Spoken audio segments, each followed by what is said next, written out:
Airtel మీడియాలు గత కొంతకాలంగా చక్కర్లు కొడుతున్నాయి. ఇవి పూర్తిగా అవాస్తవమని టీటీడీ తెలియజేసింది. వాస్తవం ఏమిటంటే ప్రతిరోజు 1000 మంది వయోవృద్ధులు, దివ్యాంగుల కోసం టీటీడీ 3 నెలల ముందుగానే ఆన్లైన్ కోటాను విడుదల చేస్తుంది. ఆన్లైన్లో టికెట్ పొందిన భక్తులను తిరుమలలోని తిరుమల నంబి ఆలయానికి ఆనుకుని ఉన్న సీనియర్ సిటిజన్ లైన్ ద్వారా ప్రతిరోజు మధ్యాహ్నం 3 గంటలకు శ్రీవారి దర్శనానికి అనుమతిస్తారు. ఈ టికెట్ ద్వారా స్వామిని దర్శించుకున్న భక్తునికి 50 రూపాయల లడ్డు ఉచితంగా లభిస్తుంది.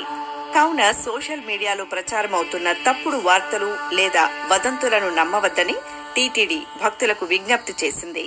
భక్తులు సరైన సమాచారానికి టీటీడీ అధికారిక వెబ్సైట్లు తిరుమల.org, టీటీ దేవస్థానం.ఎయిర్టెల్ మీడియాలు గత కొంతకాలంగా చక్కర్లు కొడుతున్నాయి.